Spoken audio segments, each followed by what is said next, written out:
My name is Margaret Chen, and I raised 3 children as a single mother after my husband died in a construction accident when David, my youngest, was only 8. I worked double shifts at the textile factory, sold my grandmother's jewelry, and sacrificed every comfort to ensure my children had opportunities I never did. Now, at 73, cramped in the guest bathroom of my son David's mansion, listening to him shower his in-laws with praise while barely acknowledging my presence. "Mom, you really outdid yourself with the lasagna," David's voice carried from the dining room. But he wasn't talking to Margaret. He was addressing Linda Whitman, his mother-in-law, who had arrived an hour late with a store-bought casserole still in its aluminum container. Margaret gripped the bathroom counter, her arthritis-gnarled fingers white with tension. Through the thin walls, she could hear David's wife Jessica giggling at something Linda had said, while her own grandson Tyler asked his other grandmother about her recent cruise to Italy.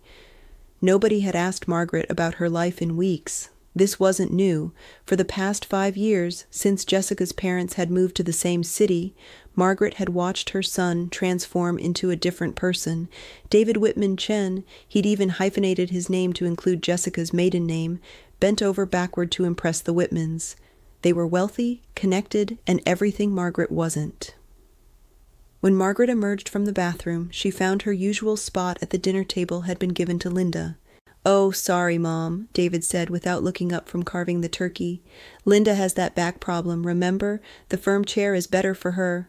Margaret was relegated to the wobbly folding chair at the card table extension, watching as David served Linda the choicest pieces of meat while she got the scraps. The conversation flowed around her as if she were invisible. The Whitmans discussed their recent investment in David's law firm, their plans for a family compound in the Hamptons, and Tyler's acceptance to their alma mater, Princeton. "We're so proud to welcome Tyler into the Whitman family legacy," Richard Whitman announced, raising his wine glass. Margaret noticed it was the good wine, not the cheap bottle David usually served when she visited alone. "Actually," Margaret said quietly, "Tyler is carrying on the Chen family legacy too. His great-grandfather Chen Wei built the first Chinese-American grocery store in this city." The table fell silent. Richard cleared his throat uncomfortably while Linda pursed her lips. David's face flushed red. "Mom, let's not get into family history right now," David muttered. "Why not?" Margaret asked, her voice gaining strength. "Aren't you proud of where you came from?" "Of course I am, it's just—" David glanced nervously at the Whitmans. "The Whitmans have done so much for our family. Dad's invested in my practice, they've helped with Tyler's education, they even co-signed our mortgage when we bought this house." Margaret felt something cold settle in her chest. "And what have I done for this family, David?" The question hung in the air like smoke. David couldn't meet her eyes. Jessica suddenly found her phone fascinating. Tyler, bless him, looked genuinely confused by the adult's behavior. "You've done plenty, Mom," David said finally, his tone suggesting the opposite. "But let's be practical. The Whitmans have resources that can really help Tyler succeed." Resources.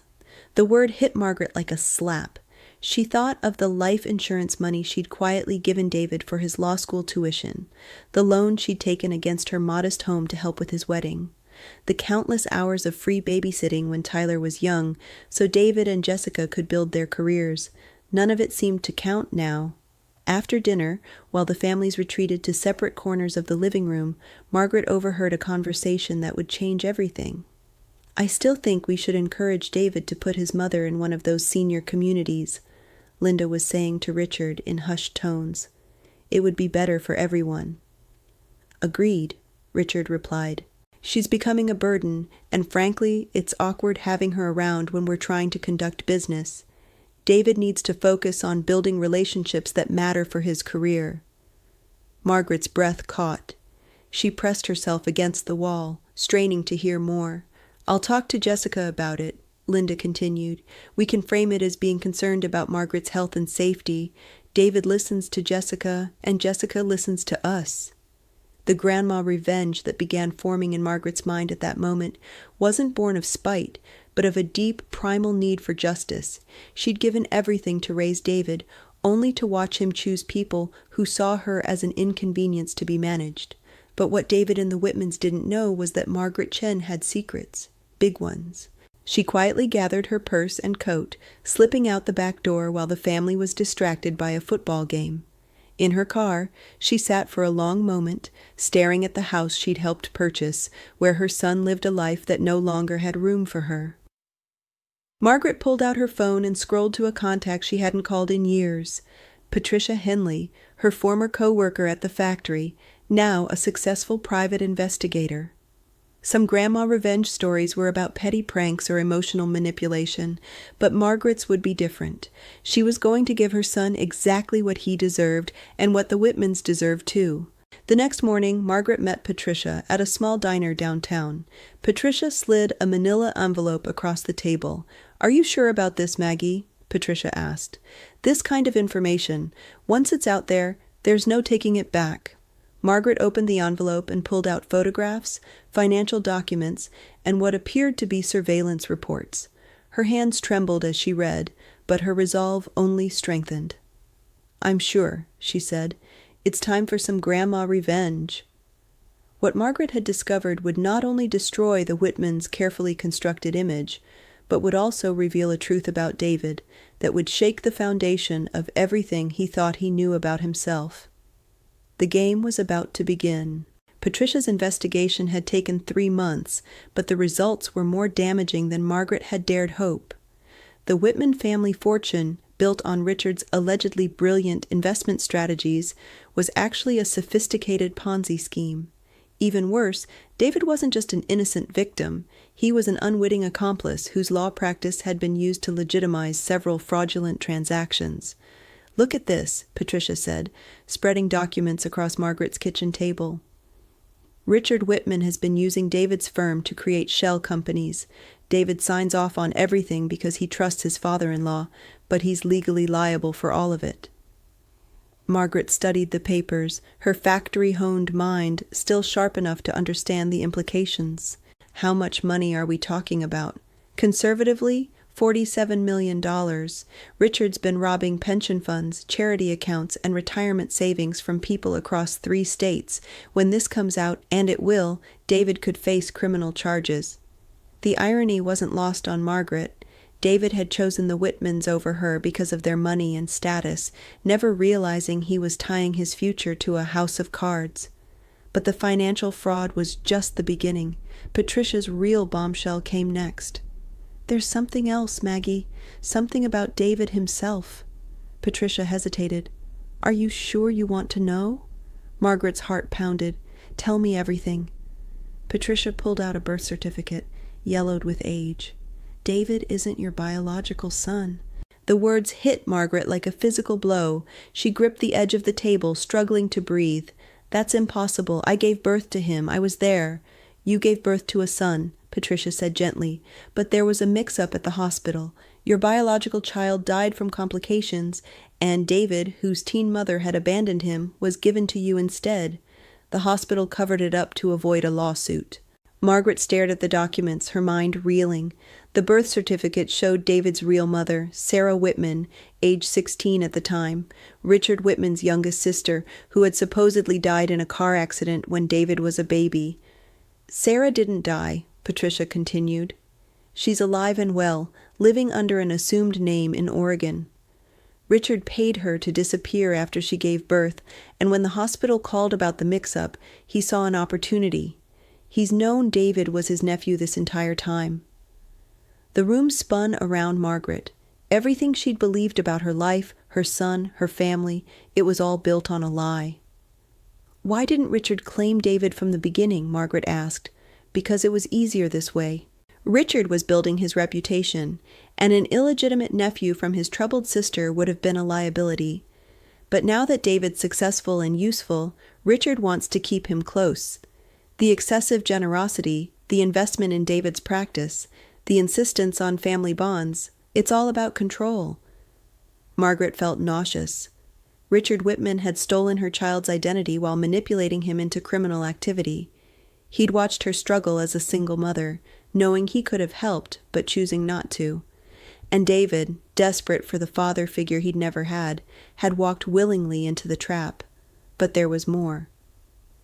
Jessica doesn't know about the family connection, Patricia continued, but she does know about her father's business dealings. She's been helping him move money through offshore accounts. The loving wife routine? It's an act. She married David specifically because Richard told her to create another layer of legitimacy for their operations. Margaret's grandma revenge plan evolved as she processed this information. She wouldn't just expose the Whitmans, she would save her son, even if he'd never appreciate it. Over the following weeks, Margaret began her campaign carefully. She started by visiting Tyler, her grandson, at his apartment near campus. "Grandma Chen." Tyler seemed genuinely happy to see her, unlike the rest of his family. "What brings you by?" "I wanted to talk to you about your family history project," Margaret said. She'd learned from Jessica's social media that Tyler was working on genealogy for a college course. "I have some information that might interest you." Margaret had brought copies of the real documents, not the devastating evidence of fraud, but the truth about David's parentage. She watched Tyler's face change as he read. "This says Dad isn't really your son?" "Biologically, no, but he's been my son in every way that matters for 35 years. That won't ever change." Tyler was quiet for a long moment. "Does Dad know?" "No, and I need you to think carefully about whether he should." That evening, Tyler called his father with questions about the family tree. Margaret listened from the kitchen extension as David fumbled through explanations about relatives he'd never actually met, stories that didn't quite add up. "Dad, are you sure Grandpa Chen was your father?" Tyler asked innocently. "Of course I'm sure," David snapped. "What kind of question is that?" But Margaret could hear the uncertainty in his voice. Seeds of doubt were taking root. The next phase of Margaret's grandma revenge involved reaching out to David's law partners. She made appointments under false pretenses, pretending to need legal advice for her late husband's estate. During these meetings, she carefully dropped hints about unusual financial transactions she'd noticed involving David's recent cases. "I'm probably being paranoid," she told senior partner James Mitchell, "but some of these investment opportunities David's been promoting remind me of those pyramid scheme things you see on the news." Mitchell's interest was piqued immediately. Margaret left copies of seemingly innocent documents, public records that, when examined by someone with legal expertise, would reveal the first threads of Richard Whitman's fraud. Meanwhile, Margaret began documenting every family gathering, every slight, every moment where David chose the Whitmans over her. But she wasn't building a case for sympathy. She was creating evidence of undue influence, showing how Richard Whitman had systematically isolated David from his real family while drawing him deeper into criminal activity. The most difficult part was reaching out to Sarah Whitman, David's biological mother. Patricia had provided an address, but Margaret struggled with what to say to the woman who had given birth to her son. Finally, she wrote a simple letter. "Your son needs you, and he doesn't even know you exist." Sarah's response came 2 weeks later. "I've been waiting 35 years for someone to tell me it was safe to come forward." As Margaret's plan took shape, she realized her grandma revenge wasn't really about revenge at all. It was about love, the fierce, protective love of a mother for her child, even when that child no longer seemed to want her protection. The Whitmans had made one critical mistake in their manipulation of David. They'd underestimated the woman who had raised him. The unraveling began on a Tuesday morning when FBI agents arrived at David's law office. Margaret watched from across the street as federal investigators carried boxes of files from the building, David's face pale with shock as he spoke to his partners on the sidewalk. Her phone rang within the hour. "Mom?" David's voice was shaky, desperate. "Something terrible is happening.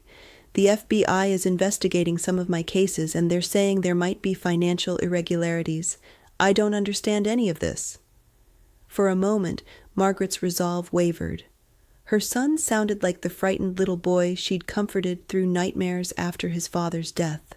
But then she remembered Linda Whitman's words about putting her in a home, Richard's smug dismissal of her family history, and David's embarrassed silence when she'd been humiliated at dinner.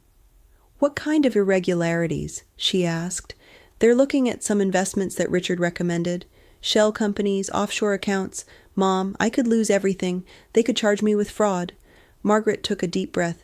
David, I need you to come to my house. Tonight, alone. I can't, Mom. I need to be with Jessica and the Whitmans. We need to figure out how to handle this crisis as a family. I am your family, Margaret said quietly. There was silence on the other end of the line. Fine, David said finally. I'll come by later. Margaret spent the afternoon preparing.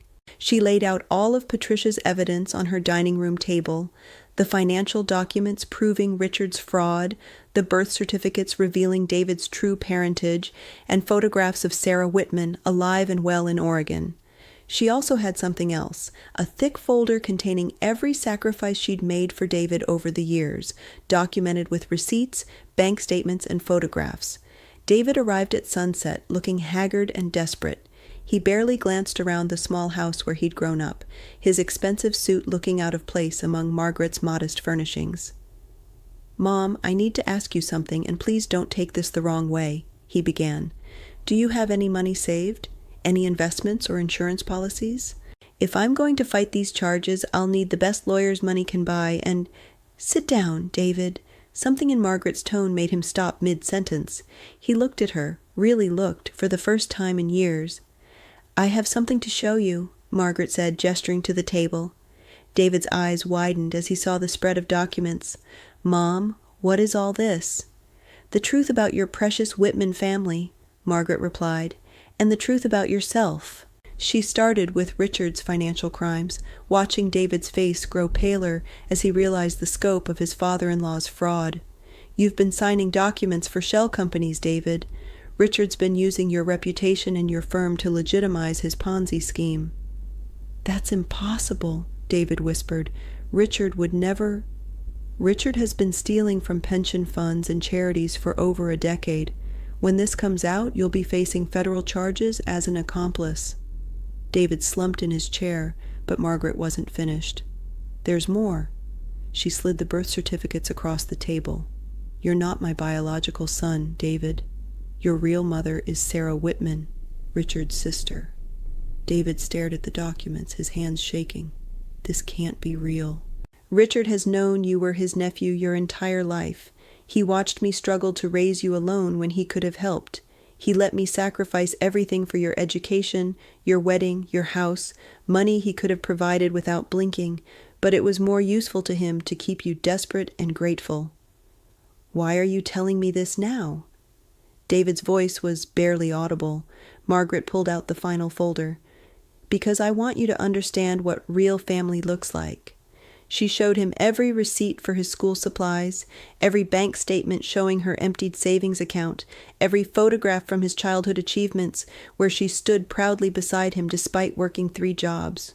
She showed him the letters she'd written to college admissions committees on his behalf, the extra shifts she'd worked to pay for his law school applications, the nights she'd gone without dinner so he could have new clothes for interviews. This is what love looks like, David. Not Richard's manipulation, not Jessica's calculated affection. This. A mother who gave up everything so you could have more. David was crying now, but Margaret wasn't done with her grandma revenge. The final twist was still to come. Your biological mother, Sarah, has been living in Portland for 35 years. She wants to meet you. Margaret pulled out her phone and dialed a number she now knew by heart. Sarah, he's ready to talk to you. The conversation that followed changed everything David thought he knew about his identity. Sarah Whitman explained how Richard had forced her to give up her baby, how she'd been paid to disappear, how she'd spent decades wondering about her son.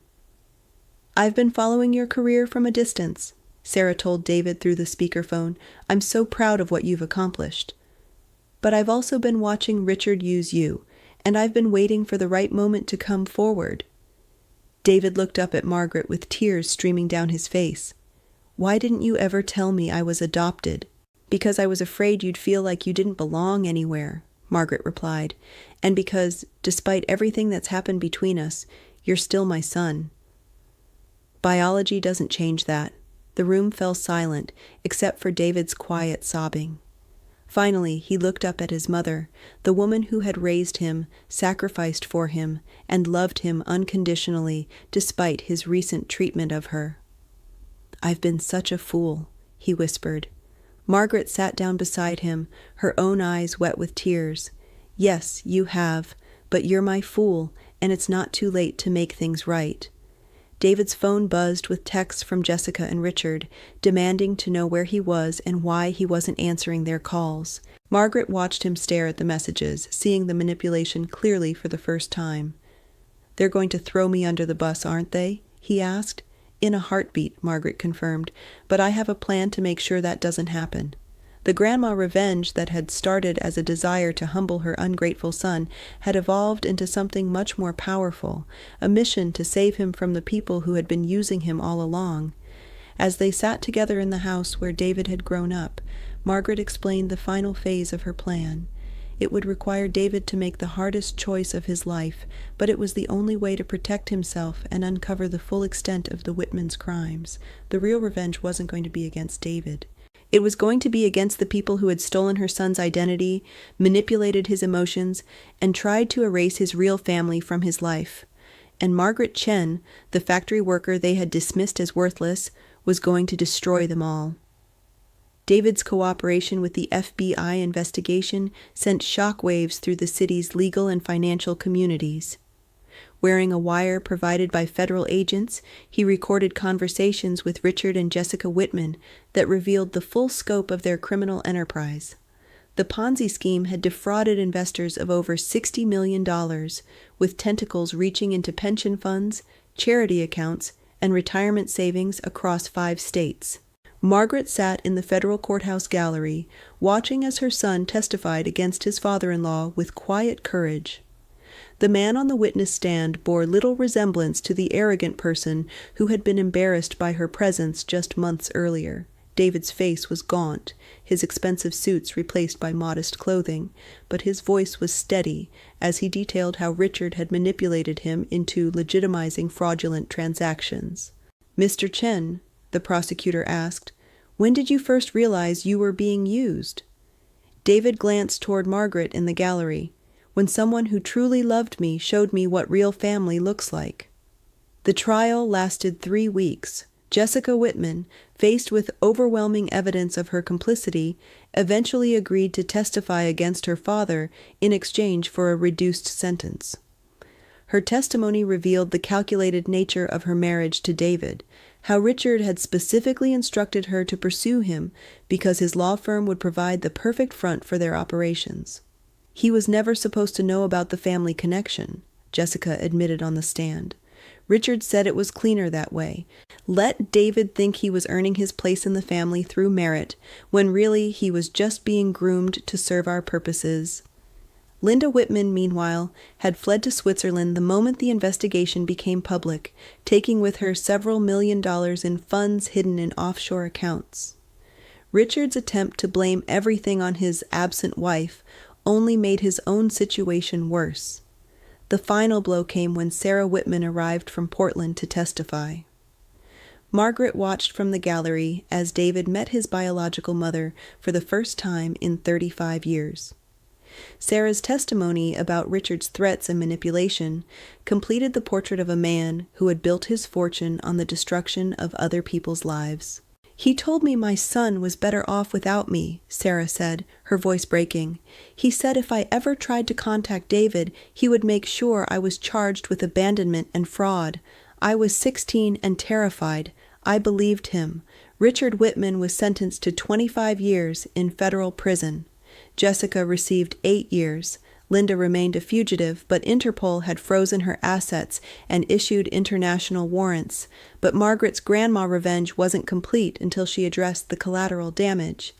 David's law firm had dissolved during the investigation, leaving him professionally ruined but criminally clear. His cooperation with authorities and status as a victim of manipulation had saved him from prison, but not from financial devastation. The McMansion was seized to pay restitution to defrauded investors. His savings, investments, and possessions were liquidated to satisfy civil judgments. Tyler, caught between his parents' divorce and his grandfather's imprisonment, struggled to complete his final year at Princeton. Margaret watched her grandson withdraw from the family, ashamed of the Whitman name and confused about his identity. 6 months after Richard's sentencing, Margaret hosted a small dinner at her house. The guests were an unlikely group: David, living now in a modest apartment and working as a public defender; Sarah, who had moved to the city to build a relationship with the son she'd lost; Tyler, home for spring break and still processing the upheaval in his family; and Patricia, whose investigation had started it all. "I need to say something," David announced as they sat around Margaret's small dining table, the same table where he'd eaten countless meals as a child. "I owe everyone here an apology, but especially Mom." He turned to Margaret, his eyes bright with unshed tears. "I forgot who I was. I let the Whitmans make me ashamed of my real family, my real history. I chose money and status over the woman who gave up everything for me." Margaret reached across the table and took his hand. "We all make mistakes, David. What matters is how we fix them." Tyler looked up from his plate. "Grandma Chen, can I ask you something? Why did you go through all this? You could have just cut Dad out of your life and been done with it." Margaret smiled at her grandson. "Because that's not what mothers do, sweetheart. Real mothers don't give up on their children, even when their children give up on them." Sarah wiped her eyes with her napkin. "I wish I'd had your courage 35 years ago." "You were a child," Margaret replied gently. "Richard Whitman was a predator who took advantage of vulnerable people. That includes David, and it includes you." The conversation continued late into the evening, with Sarah sharing stories about David's early infancy and Margaret filling in the years that followed. Tyler listened intently, piecing together his true family history for the first time. As the evening wound down, David helped Margaret clear the dishes, something he hadn't done since he was a teenager.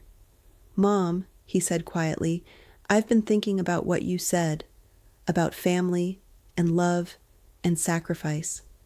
Margaret waited, sensing he had more to say. "I want to pay you back for everything you gave up for me. It'll take time, but—" "David," Margaret interrupted gently, "you don't owe me money. You owe me something much more valuable." "What's that?" "Don't let the Whitmans turn you into someone you're not. Be the man I raised you to be, kind, honest, and grateful for what you have." David nodded, understanding finally that his mother's grandma revenge had never really been about punishment. It had been about redemption. A year later, Margaret received an invitation that made her smile. David was marrying Elena Rodriguez, a fellow public defender he'd met while rebuilding his career.